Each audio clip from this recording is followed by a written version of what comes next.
Hi, everybody. It's Mama Kay coming at you from Winnipeg, Manitoba, Canada. And my next guest, we were just talking about that, trying to figure out in what world we actually met first. And we figured it was the band camp world when he was a clarinet clinician for me. And the kids just loved him. And he did such a fabulous job. And I feel very greedy about this, that the music industry world has its claws in him now, and I can't hire him more often. So without further ado, special guest, who are you? Hi, everybody. My name is Chris Byman, and I'm a clarinetist, composer, and arranger. And currently, I'm working full-time as a manager at St. John's Music in Winnipeg, where, Joanne, I think you worked for some time as well, right? I did. St. John's and I have a very long relationship. I think I first worked there when in the mid-90s. I worked there 3 years full-time. Yep.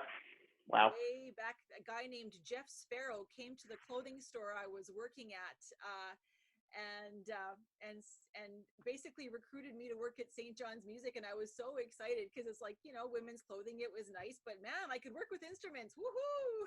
Music, finally. That's Yeah. How they get you. That's Yep. how they get you. So, Chris, how long have you been working at St. John's Music? I've been at St. John's. March was my 5-year anniversary, so it was a very quick climb to the top of the store. 5 years already. Yeah, 5 years. So I started out there as a music education sales representative.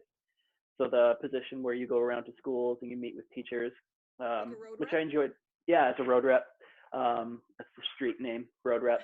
and yeah, so I got to know a lot of the teachers there and developed a relationship with them. I was in Hanover territory, Seine River. I've gone up north to Thompson with those folks there and the PA, and I've had the Westman territory. So I've had a lot of ground covered in Manitoba in that little red van. And what a great way to get to know people.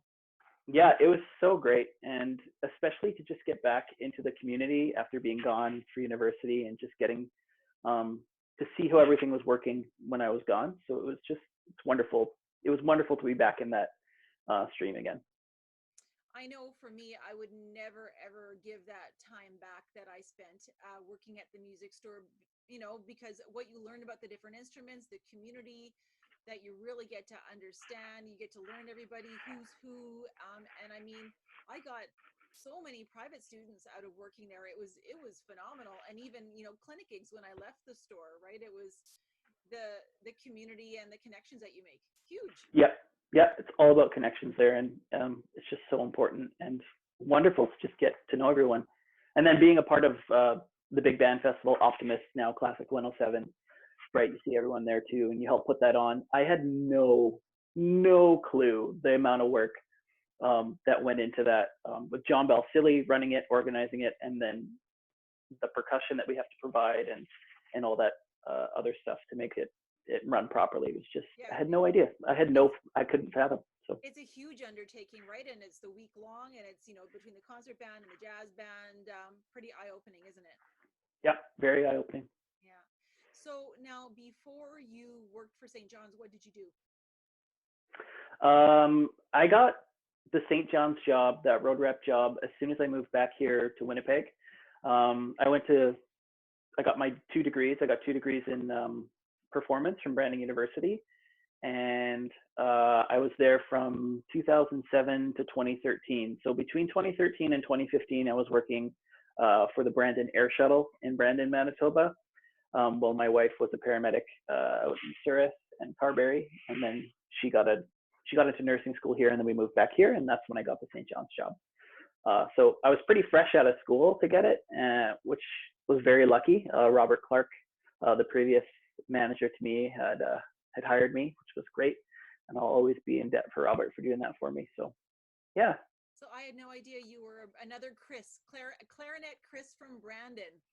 Just like your husband, right? That's right. Absolutely. Actually, funny story about that. So I think Wendy McCollum had inherited quite a bit of Chris's music, and Wendy actually donated that to my music library. So I have a lot of your husband's music. So if he ever wants any of it back, he can just ask me. The clarinet rep, yeah. So it's here. It's in my possession. It's safe. If he ever needs it, if he ever wants it, it's all here. It's all Oh, his. I think So he's gonna need to have some back. yeah, Find, between you and I and whoever's listening, find the craziest looking one with the highest register. And no problem. love it, love it, love it. So yeah, I really don't know anything about your journey at all. So let's go back, way, way back to baby Chris, to your Baby earliest Chris. memories of making music, and tell us sort of how you got into wanting to go into music as a career. hmm So I grew up just outside of Winnipeg, and I went to elementary school in Oakbank, Manitoba. That's just northeast of Winnipeg, about 20, 30 minutes outside the city. And I know, I'm sure a lot of viewers know that. And I had Paula Burke as my elementary music school teacher. She's so wonderful. She's still one of my most favorite people to deal with. I get to talk to her occasionally at the store. So that was also really a neat thing to reconnect with her once I got this job. And then I went into middle school, and I was lucky enough to get Kevin Dell and Taylor Schmidt and Tina Klein as my band inspirations in my forming years. So I chose the clarinet. I am a clarinetist because that was the only instrument I could make a sound on. And I had Kevin, and it was great. And I went up through high school. I had Roger Manti for a year, another huge name now in music education. He's been doing wonderful things where he is. And after Roger moved away, I had Brian LeClaire as well, who was also a really great pedagogue and teacher who helped me out through the rest of my high school journey. And then during that time, in grade 9, actually, Roger Manti had recommended me for private lessons, and he gave me the name Sharon Atkinson, who's a freelance clarinetist here in the city. Just beautiful player, beautiful sound, and I was lucky enough to work with her for my 4 years going through high school. So I had a lot of private clarinet instruction, and I think that's what really made me fall in love with the music and the instrument, and I wanted that orchestral life. I wanted to perform. I really liked that. I also was kind of in a little competition with one of my schoolmates who's also a really fantastic clarinetist. Her name is Suzu Enns. She has gone on to get her master's and her doctorate in clarinet, and she's now, I think, working out of Ottawa or Montreal. I'm not sure where she's at right now, but yeah, she was one of my healthy competition friends that kind of pushed me to go beyond, and yeah, we kind of egged each other on a little bit. So that was good. And but yeah, I would have to say it was my work with Sharon and seeing the possibilities that music could give you and the emotional range and exactly what you could do with music that was so interesting. And then the band teachers that you had, right? What great models for you. Incredible models, and they're still doing such great things today. Yeah, absolutely. just incredible. So when you went to Brandon University, what did you have in mind? Like, what was your goal? Did you want an ed degree, general degree? What was performance? What were you striving for? My first year, I had no idea. And I was just kind of feeling it out, exploring. I was like, the safer route, of course, is the education route. But I fell in love with playing and being in band and just playing, and orchestral works too. I really started to develop a love of orchestra, orchestration, strings, playing in the orchestra. I was part of the Winnipeg Youth Symphony for a couple of years before I went to university with Dan Schultz, who's the principal viola of the WSO, and that was such a wonderful experience as well. Just getting into that world of orchestral music. In my last year of high school, I ended up going to IMC, and I did the orchestral program there, which was wonderful. I got to meet a lot of really great players from around the world that came in. I remember hearing a trumpet player from Germany. Like, holy crap, who could play that good? And they're like 17, 16. And I'm like, what am I doing here? So yeah, it's just, the orchestral world is what drew me in. So in my second year, I auditioned for performance. I got in, and it was with the goal of hopefully landing a orchestral job one day, but little did I know that was the most nefarious interview process in the world. It's very hard to get into an orchestra, just because based on the competition. And maybe I could have practiced more. I don't know. But after university and I actually did a couple orchestral gigs, I realized that it wasn't quite for me. And I had to rethink where I was going. And that was really hard. That was a really hard pill to swallow. Once I finally accepted, yeah, I don't want to do this. So what do I want to do? So, yeah. So you ended up with your performance degree? Yep. I got a bachelor's. I should say in university, I got to study with Mika Halbrin, the current principal clarinetist of the WSO. And in my second year, I was very fortunate to meet Catherine Wood, who's the current professor of clarinet at Brandon University. Just such a wonderful person and teacher. She taught me how to teach and how to goal set and how to be a pedagogue and how to explain things slowly, and just, yeah, she was everything to my journey in university, and I owe her all my success where I am right now. We all need that, at least one teacher, right, that is able to break it down. I think there's so many people out there, especially as performers, that perhaps they just get it right away, right? They just know without really having to explain how to, right? Yeah. Never having to really struggle. And I think once you have somebody able to break it down, it's like, okay, well, this is why this works, or why don't you try this if this isn't working, right? Yeah. That's exactly right. It means the world, right? So you can come at the world and in your own teaching with more humble eyes, I think. That's one. And two, she taught me with kindness, like the most kindness. She was the kindest person and most patient person. So that too was such a big deal for me. Like, just in our relationship now today, I feel I can always go to her and ask her about things, and she supports me. And it's just still the best teacher-student relationship. Like, she's always going to be there for me, and I love that. That's just wonderful. It's so good. It's making me a little bit. I'm getting the vapors a little bit. And then the other person who was a big mentor to me was Wendy McCollum, Wendy Zander McCollum. I also would not be here without her, and her pushing me to work on my conducting and my score study and my composition, and pushing me to really get into my writing, which turned out to be, I think, my saving grace in music was writing and arranging and writing my ideas down. And it was in my master's. Go ahead. Yeah, I was going to say that's what you did your master's in. My master's is actually still in clarinet performance, because I didn't get enough of Kathy Wood. I did my last 3 years, and I said, man, I really want to do the Copland Concerto in my master's, and Kathy loves that concerto, so that was one of the main reasons I stayed with her and did it, and just because I didn't have enough Kathy, and I wanted more of her teaching style and how she taught, because it was so clear and focused and good. And I started to branch out too in the other areas that I really enjoyed, like composing, arranging, and conducting. So I got to study privately with Wendy in my master's. I got to do some conducting lessons, and I took advanced conducting and score study. And I also learned some composition with T. Patrick Carabray, who's the composition professor who was the composition professor at Brandon University. He's now in Vancouver as the dean at UBC. So like another really great mentor that taught me lots about just being a good human and being a good musician too.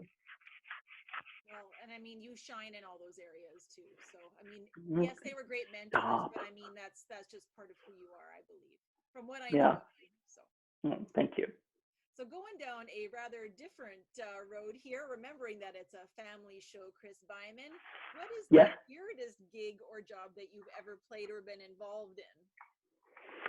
I would have to say in my first year of university, I had a really great, one of my best friends He lives outside the country now. His name is Cody Hudson, and he was a trombone major in my first year. And Julian Butel, who was a trumpet major.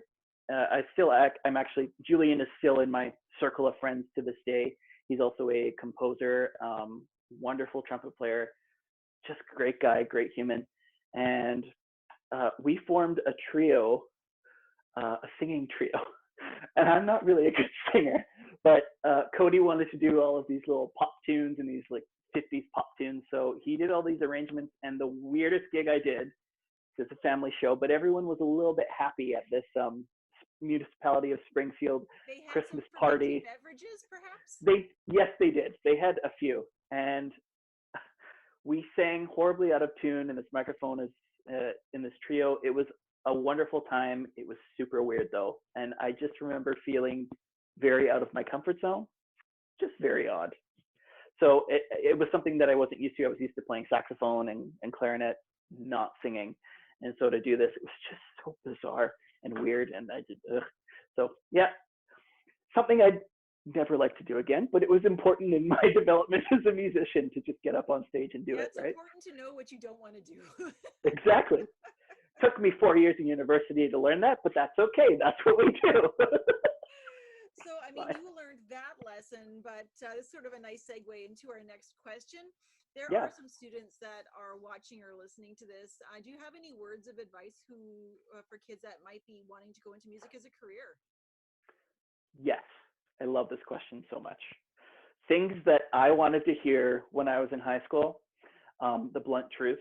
I got these blunt truths from Mika in my first year of university, and then it hurt, then it stung.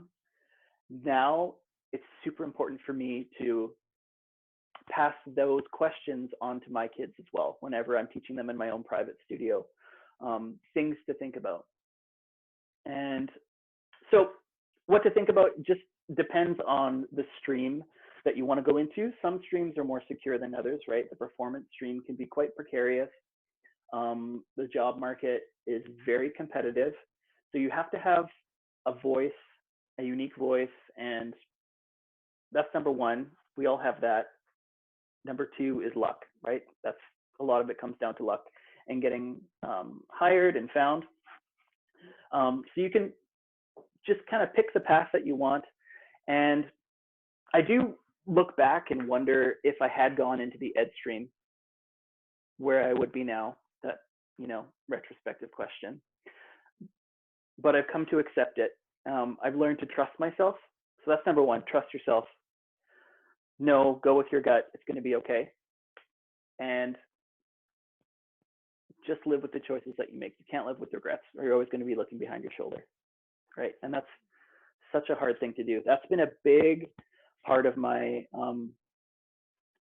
my mental thinking these last couple of years, and that thinking has actually fueled a lot of my compositions in terms of looking back and regret and all that stuff. I chose this path.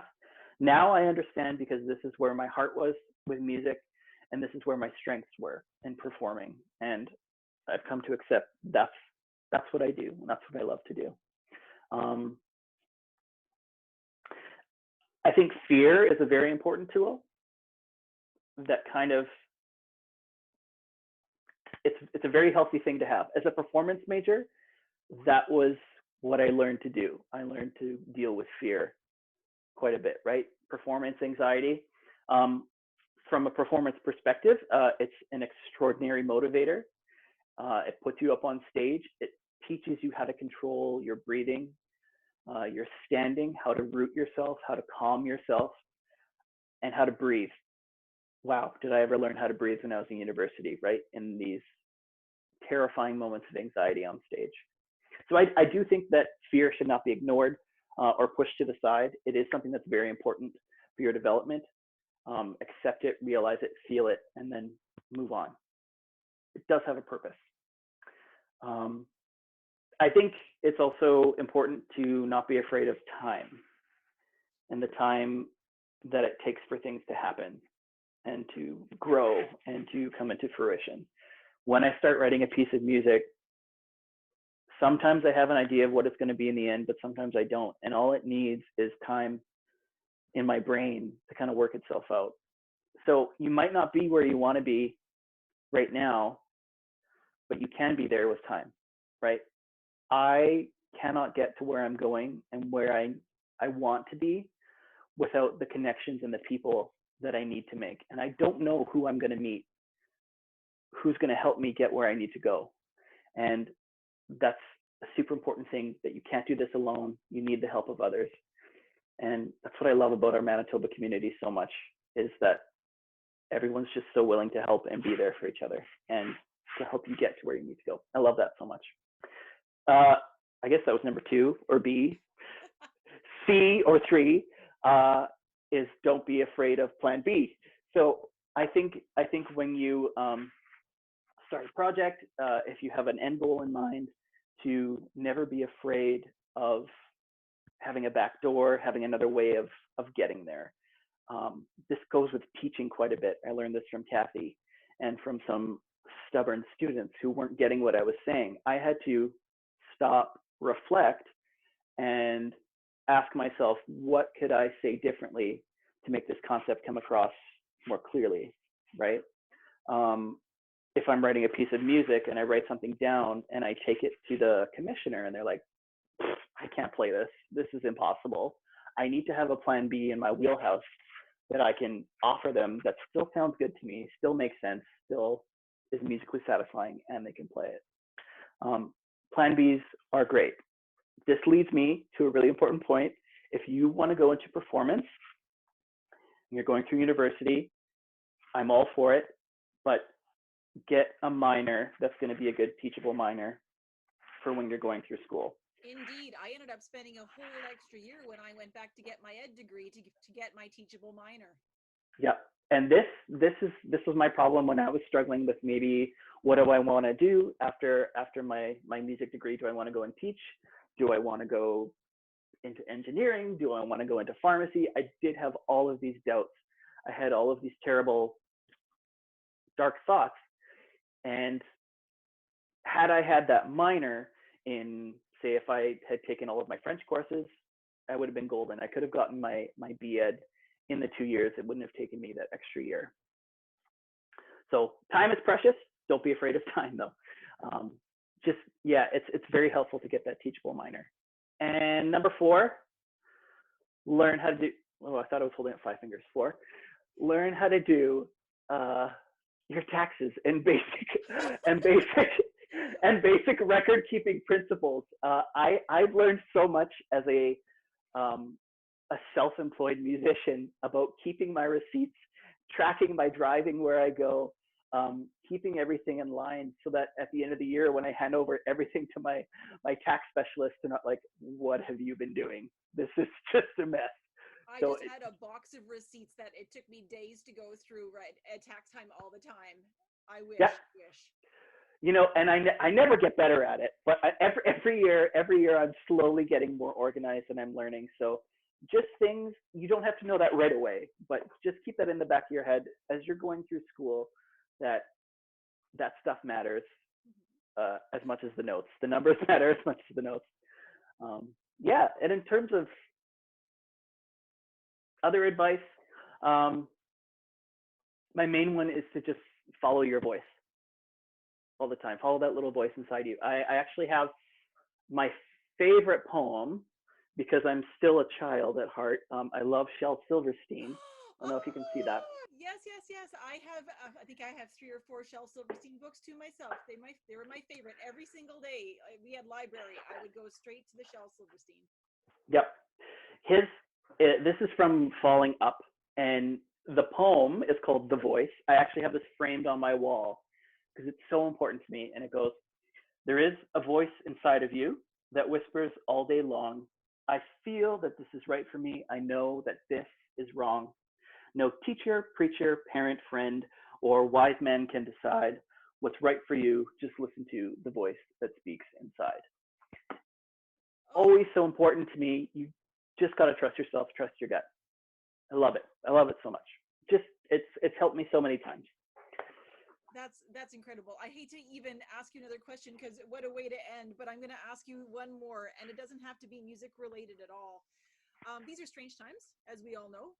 Yes. Do you have any last little worldly bits of wisdom of things that maybe that you have found helpful in sort of getting through these last couple of months? Don't stop exploring. Um, Listen to the music that you love. Always go back to the music that brings you joy and that you find comfort in while you're practicing, while you're preparing for university, if you're preparing for university auditions or for new lessons in the fall. It's a real drag to practice Bach all the time or to practice etudes all the time. Make sure you make time for yourself to enjoy the things you like. Now, it doesn't even have to be the music that you like. Maybe you like watching Netflix. That's great. Make time for yourself to do that or go outside. Um, and then the last bit of wisdom that I actually have is from Kathy Wood. God bless her. And she's just my favorite, man. Um, One of the best things she taught me about goal setting, like to a T, and her shtick was goals without deadlines are just dreams. Love it. Ooh, that is golden. Golden words. So, and I live by that rule too. Set yourself a deadline and you'll be fine. Chris Byman, what a delight to talk to you. I have now a new poem that I need to put up on my wall, and I need to put that last saying somewhere because I like to dream a lot. And I think Yes. I need to be better at setting some deadlines for myself to help make them reality. Yeah, for sure. I hope that you have an amazing rest of your day, and I can't wait to see you in person sometime soon. You too. You take care. Stay safe. Thanks, Chris. Bye. Bye bye.